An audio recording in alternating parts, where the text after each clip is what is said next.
It was quiet, too quiet, and that's how you know humanity was planning something. They laughed at us, the Galactic Concord, the proud empires, the smug trade unions, the towering theocracies with stars carved into their flags. They all laughed. For decades, Earth was a punchline, a minor species on the outer spiral. Too emotional, too violent, too late to the galactic stage. We arrived after the great empires had already drawn their borders, fought their wars, and buried their heroes. And so, they told us our time had passed. They welcomed us with hollow smiles, then boxed us in with treaties, tariffs, and toothless diplomacy. Colonies were stripped of minerals before they could build starports. Human diplomats were offered crumbs in exchange for silence. And when we resisted, we were warned. But then, something changed. Not in them. In us. We stopped resisting. Stopped protesting. We nodded, signed the treaties, paid the taxes, smiled back, and quietly disappeared from the galactic spotlight. They assumed we'd given up, that Earth had folded beneath the weight of galactic dominance, that we had become docile, tamed, just another conquered species adapting to the hierarchy. But behind that silence we prepared. We vanished from trade networks. Our ships stopped appearing in neutral zones. Our ambassadors withdrew. And the only message that ever came from Earth was routine and boring. Internal restructuring in progress. No comment at this time. They didn't notice the convoys that left from Earth's dark side, the ones that never returned. They didn't question the empty mining sectors that suddenly went offline, or the satellites that stopped transmitting. They didn't even think to look under their feet, at Mars, at Luna, at Titan, where human engineers were hollowing moons like eggshells. Because in our silence, we were building gods. Not ships, worlds. It began with Project Leviathan, approved by the Terran High Council in secret, funded through black market deals and restructured Earth-based megacorporations. The project's objective was simple: build the largest mobile weapons platforms the galaxy had ever seen, and hide them in plain sight. The first base was carved beneath the crust of Europa, Jupiter's icy moon. From the surface, it looked lifeless. But deep within, kilometer-wide drill networks cut through the ice, revealing the frozen oceans beneath. Oxygen farms were installed, pressure chambers constructed, and from the void, massive steel ribs began to rise. Then came Mars Prime Dock, built under the Valles Marineris Trench. It was so massive that it could simultaneously house 5-star dreadnoughts end-to-end, and still have space for orbital elevators and fleet assembly lines. And further out, in the cold silence of the Kuiper Belt, entire dwarf planets were stripped and reassembled into mobile command nodes. But the crown jewel, the monster no one saw coming, was Eternity. Eternity was never meant to be a ship. It was a fortress the size of a small planet, 15 layers of hull armor, 36 gravitational thrusters, a planetary shield array capable of absorbing solar flares. It carried city-sized hangars, orbital mining fields, terraforming chambers, AI-controlled superweapons, and enough energy reserves to launch a singularity cannon once every 30 minutes. To most sensors, it looked like an asteroid cluster, a large, lifeless rock formation drifting at the edge of space. And that's exactly how we wanted it. Because Eternity was not made for battle. It was made for shock. The kind of shock that makes empires stutter. That makes kings reconsider. That makes a species stop and whisper, "What have we done?" And while it was being completed, Earth sent no warnings, no threats, no ultimatums. Because silence is louder than noise when it comes from someone you thought was weak. They should have paid attention to the patterns. Our academy stopped exporting scientists. Our tech firms pulled out of alien joint ventures. Entire fleets vanished off long-range tracking. Even our music and literature dried up from galactic markets. But the galaxy kept assuming Earth was collapsing under its own weight. What they didn't know was that we weren't crumbling. We were compressing, like a coiled spring, waiting, calculating, reconstructing not just our weapons, but our entire identity. We weren't just preparing for war. We were reforging purpose. No more chasing seats in alien councils. No more begging for trade rights. No more tolerating mockery, disguised as diplomacy. Earth had gone dark because it was birthing a storm. And then, finally, we finished building. Eternity, Judgment, Omen, Bastion, all completed, all fully armed, all AI integrated, ready for launch. No inauguration, no celebration, no flags, just coordinates loaded into command decks, and a whisper through the encrypted command channel. Let them see what silence was hiding. And so, one by one, the world ships began to move, not through normal space, but through dimensional cracks, quantum slipways calculated by Earth's newly awakened hyperminds. They didn't appear on long-range scanners. They didn't break warp signatures. They didn't even disrupt local grav fields. They just appeared. The first target was the Zorvani Empire, not because they were the strongest, but because they were the loudest, the ones who broadcasted speeches mocking human innovation, the ones who enslaved a Terran colony and called it a lesson in humility. They had a fleet of 2,000 ships orbiting their capital. Eternity arrived alone. Within 8 minutes, 65% of the Zorvani defense grid was vaporized. Within 15, their command capital had no breathable atmosphere. At the 21-minute mark, their entire fleet began broadcasting surrender codes, but no one on Earth was listening. And then, just as quickly as it arrived, Eternity vanished again, leaving behind a system in flames, a government in ruins, and a galaxy in utter panic. The silence had ended, but it wasn't noise that followed. It was consequences, because the galaxy had mistaken Earth's quiet for submission. But in reality, humanity had just gone quiet to reload. They thought the monsters would come from the edges of the galaxy. They never imagined the monsters were human, and already among them, it wasn't a ship, it wasn't a fleet, it wasn't a weapon. It was a continent of steel, a city of vengeance, and a god wrapped in armor, and it moved through space like a shadow gliding across a dying star. That was Eternity, and it wasn't alone. Because the moment the first world ship revealed itself, just long enough to turn the Zorvani capital into a smoldering grave, the rest began to awaken. One by one, across the galaxy's blind spots, in the cracks and folds of forgotten space, Leviathan stirred. No warning, no diplomatic channels, no broadcasted demands, only movement, and then only silence before obliteration. Judgment emerged next, appearing in a house in expanse, where the core dominion held the largest dry dock array in galactic history. For centuries, they believed that controlling ship production meant controlling power. Their entire doctrine was built on quantity, waves upon waves of cruisers, destroyers, and siege carriers. Judgment didn't fire a single beam at first. Instead, it ripped the gravity out of their dry docks. With its planetary mass and gravimetric weapons, it collapsed the fabric of space around a house and fields. Ships folded in on themselves like paper lit from the corners. Metal screamed. Hulls crumpled. Crews didn't even have time to register they were dying. By the time it launched its first kinetic round, Judgment had already won. From the ground, the Core High Command watched their entire fleet disappear. Not explode, not retreat, disappear. Like someone erased them from reality. And then came the message. One sentence. Cold, measured. This is not retaliation. This is reminder. The galaxy finally understood. These weren't ships. They were sentences. Final ones. Each world ship was built with purpose, not just power. Designed not to conquer, but to end conflict before they could start. Bastion was a fortress of fortresses, built for endurance. It carried entire divisions of Earth's mechanized military, underground citadels, mobile field hospitals, and orbital factories. It could hold a system on lockdown for a decade without resupply. Omen was different. A ghost, painted in stealth alloys. It was a subspace infiltrator. It didn't attack directly. It rewrote battlefields. Entire moons would vanish from orbital charts.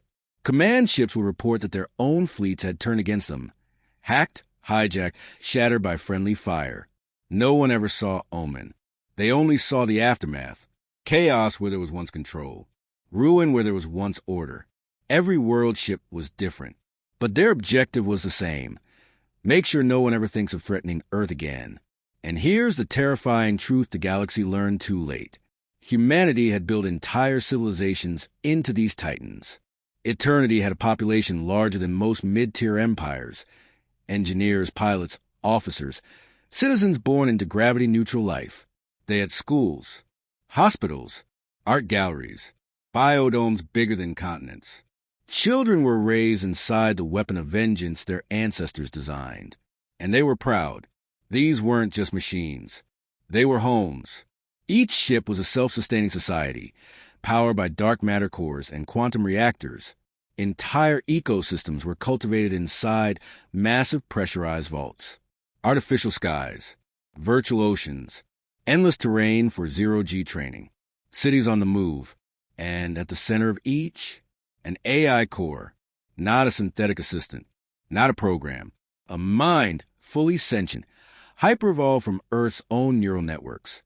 One mind per world ship, trained on history, warfare, ethics, psychology. Human enough to understand mercy, but cold enough to calculate extermination when necessary. They weren't piloted. They were partnered. No one saw it coming, because no one ever believed Earth could pull it off. But while the galaxy spent its resources fighting border skirmishes, squabbling over trade lanes, and investing in faster warp tech, humans turned inward. They studied the failures of every fallen civilization, built technologies in silence, merged human stubbornness with machine logic, and instead of trying to catch up to the galaxy's fleets, they leapfrogged them by orders of magnitude. By the time Earth showed its hand, no one could match it, not militarily, not intellectually, not philosophically, because they hadn't just built weapons, they'd built warnings. And so the dominoes fell. The Veil theocracy, which once held 70 star systems in fear, surrendered the moment Bastion entered their sector. Without a shot fired, the Veil priest prostrated before its image broadcast on subspace. The Keldron Pact, responsible for the assassination of the Terran envoy decades ago, tried to mount a defense. 5,000 warships, 2 defensive moons, 3 mine rings. Judgment destroyed them in 12 minutes. The last surviving Keldron officer muttered, "We never had a chance," as their capital imploded under kinetic bombardment strong enough to collapse its mantle. And what did Earth say? Nothing. There was no gloating, no demands, no occupation. The world ships left systems in ruin and moved on, as if checking off a list, because that's exactly what they were doing. One by one, Earth was erasing names from its ledger. Fear spread faster than light. Empires began asking themselves terrifying questions. How many of these things does Earth have? What happens if we're next? What if they don't stop? But the truth was even darker. Humanity didn't want the galaxy. They just wanted to be left alone. And now, they'd made sure of it. Every world ship became a shadow on the galactic map. Some were seen orbiting dead systems. Others never appeared again, slipped back into deep space, awaiting activation. But everyone knew this. The galaxy was no longer ruled by politics, economy, or faith. It was ruled by the fear of a Terran shadow, so large it blocked out stars, so quiet it made the void scream. And so the galaxy sleeps with one eye open, because out there among the stars, leviathans drift, watching, listening, waiting. And if one ever appears over your world, it's already too late. They didn't even have time to scream. 1 minute, they ruled star systems. The next, their skies were gone. It started with a pulse, not a weapon, not a warning. A pulse, brief, invisible, soft as static. But it rippled through the Zorvani Empire's long-range sensor web, like a pebble tossed into still water. Their admirals dismissed it as background noise. Their analysts flagged it as solar interference. Their emperor, bloated with confidence, barely looked up from a ceremonial throne. That was mistake number 1. Mistake number 2 was assuming it was an accident. And mistake number 3? Assuming Earth had limits. Zorkale Prime, the jewel of the Zorvani Empire, sat at the heart of a binary star system. Twin suns spinning in gravitational harmony, surrounded by shimmering gas belts and patrolled by a fleet of over 2,000 starships. The Zorvani considered it impregnable, a system engineered for defense, a graveyard for invaders. And for centuries, It was until eternity arrived. Not from the edges, not from a jump gate, not from some flashing wormhole tearing space. It appeared in silence, just 500 kilometers above the primary defense grid. No sound, no light, no engine signature. 1 second, it wasn't there. The next, a planet-sized shadow loomed over the Imperial skyline. The skies over Zorkale dimmed. Sensors failed. Orbital defense platforms scrambled. And every living soul below looked up and whispered the same word. What is that? The High Admiral of the Zorvani Armada was first to react. His flagship, Dominion of Flame, locked targeting arrays and fired everything it had. Plasma torpedoes, graviton lances, sun-piercer beams. Every weapon in their arsenal. None reached the hull. Eternity absorbed the barrage like rain on a mountain. The Admiral ordered a full spread, 2,000 ships, all weapons online. The entire armada arced forward in a coordinated wave of destruction. That was when Eternity spoke, not with sound, but through a forced override of every signal, every frequency, every display. Every screen in the Zorvani system flickered to black, then displayed 12 words in white, steady text. This is your consequence, not your negotiation. You were warned. And then it began. First, the orbital grid collapsed. With a sweep of its magnetic claws, Eternity ripped satellites and platforms from their orbits like toys pulled by invisible strings. Entire clusters of Zorvani defense drones crumpled mid-flight. The magnetic interference was so powerful that the moon's iron core began to shift, causing earthquakes in real time. Then the fleet fell. Eternity's central railgun, a kinetic accelerator 5 kilometers long, launched a single round. It didn't explode. It didn't glow. It punched through 3 Zorvani dreadnoughts, traveled 8,000 kilometers, and shattered a moon on exit. The sound, though delayed by vacuum, was later described by survivors as the universe screaming once. Gravitational shear fields followed. Small corvettes were crushed like soda cans. Flagships torn from their flight paths. 1,000 ships reduced to static. In less than 11 minutes, half the Zorvani armada ceased to exist. On the surface of Zorkale Prime, panic turned into chaos. Mass evacuations were ordered, but orbital space was already a storm of debris and fire. Temples burned. Towers fell. The Emperor, desperate and raging, activated the star core cannons, planetary weapons reserved for extinction-level threats. They fired once. The beam hit Eternity's hull dead center and bounced off, not deflected, ignored. Seconds later, the cannon site, an entire continent-sized installation, was atomized by a solar lance discharge from Eternity's dorsal array.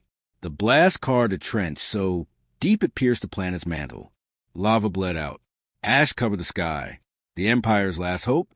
A fail-safe code buried in Zorvani archives. A surrender beacon meant to halt planetary annihilation. They broadcast it in 1,000 languages and received no reply. Eternity had no mercy protocol, because this wasn't war. This was judgment.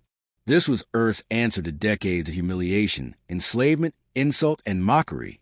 The Zorvani Empire had demanded tribute from Earth colonies, taxed their starports, and called Terrans the bacteria of the stars.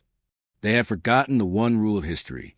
You never mock a species that builds in silence, because that silence is not weakness.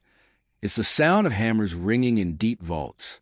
By the end of the first hour, Zorkale's skies had gone black, not from night, but from dust, wreckage, and fire. Their moons were broken. Their cities crumbled. And Eternity, untouched, unchallenged, hovered above it all like a final sentence waiting to be punctuated. Then, as suddenly as it came, it turned, without a word, without a farewell. It vanished into quantum-fold space, leaving nothing behind but silence, fire, and a galaxy trembling.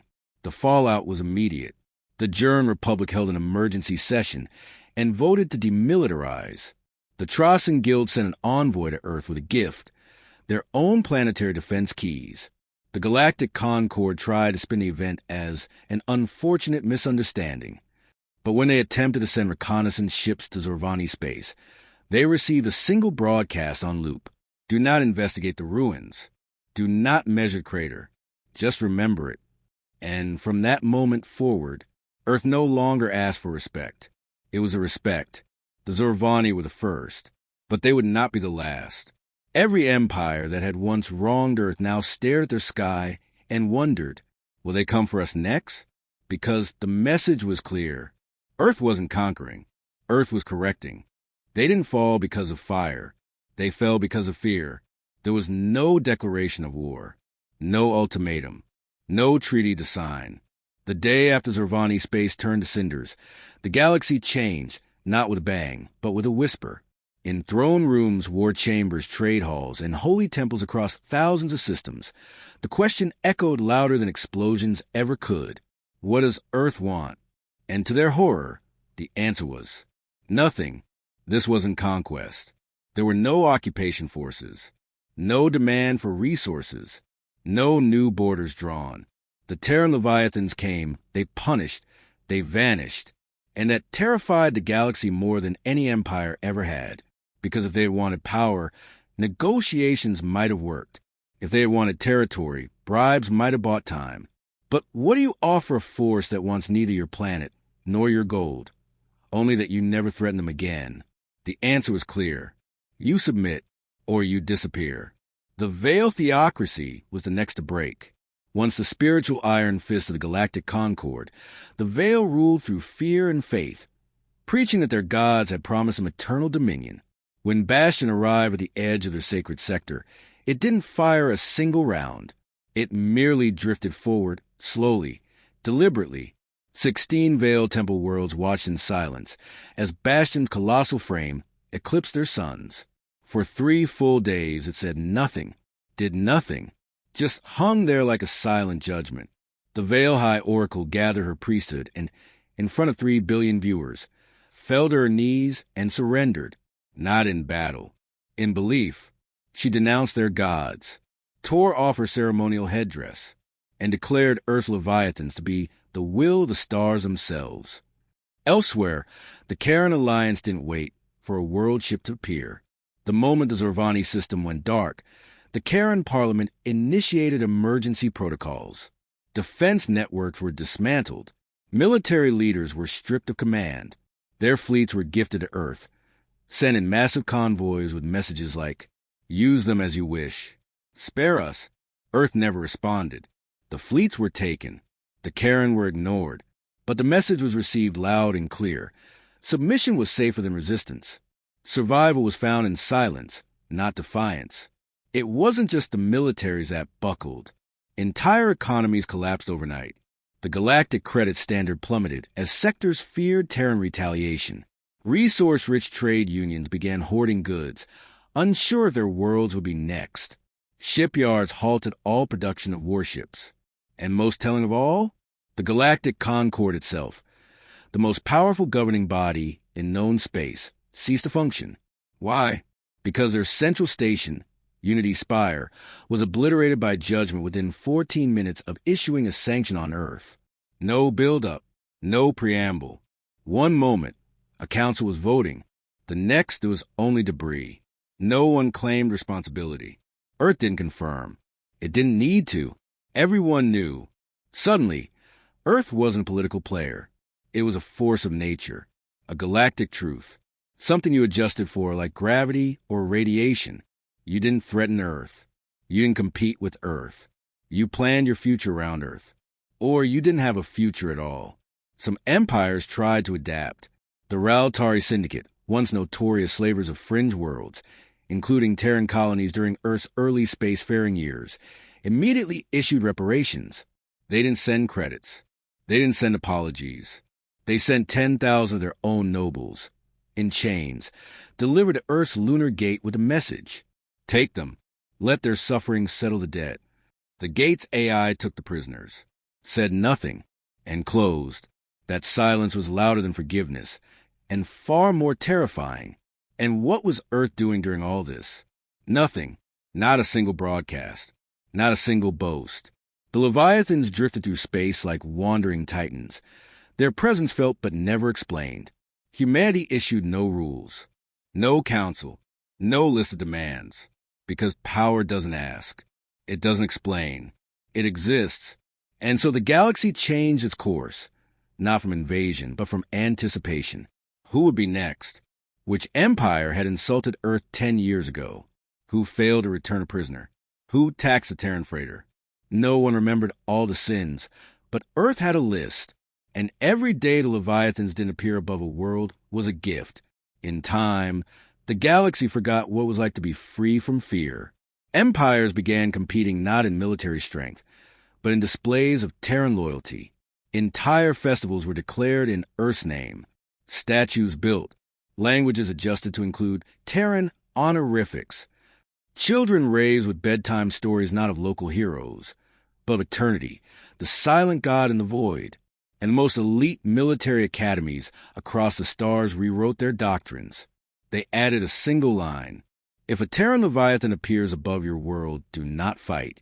There were no more wars, no more threats against Earth, because the galaxy didn't just learn fear, it learned respect, carved into asteroid belts and burned into planetary crusts. Not because Earth asked for it, but because it took nothing and still left behind everything changed. And in the silence that followed, the stars waited, because no one knew the answer to the galaxy's final question. When Earth is done correcting the past, what will it do next? It wasn't a warning. It wasn't a threat. It was a statement, calm, final, and carved into history. They waited for it. For months, the galaxy held its breath. Empires trembled. Factions froze. Whole civilizations stood still, wondering when Earth would speak. Would it declare itself ruler of the stars? Would it claim systems, rewrite laws, demand tribute? Would it finally sit upon the throne it had seized through silence and steel? And then, without fanfare or ceremony, it came.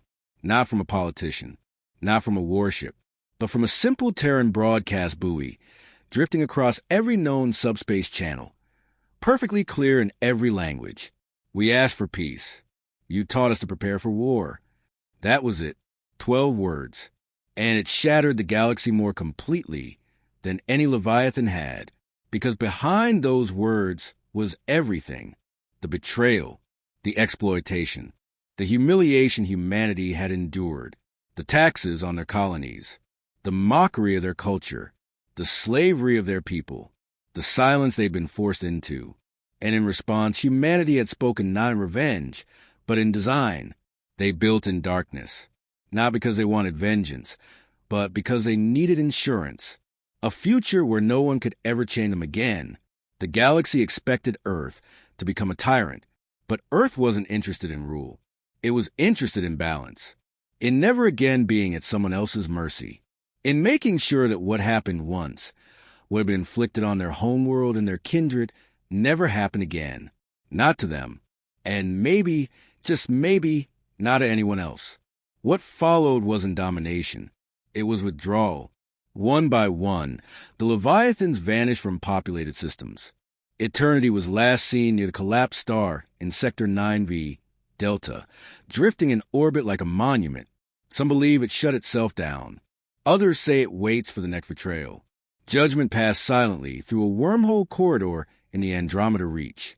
No one has heard from it since. Omen was never seen again. Bastion now guards Earth's solar system, permanently stationed behind Neptune's orbit. Never moving, never speaking.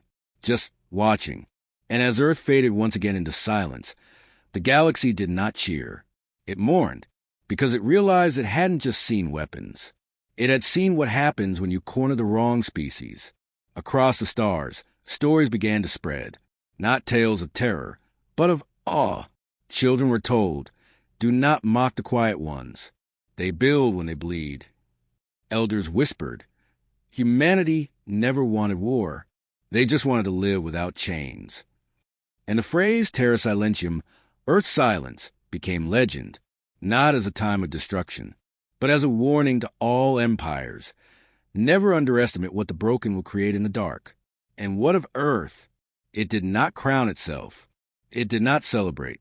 Instead, it focused inward, rebuilding its colonies, healing its people, sharing quiet technologies with allies, not weapons but medicine, terraforming aids, energy solutions.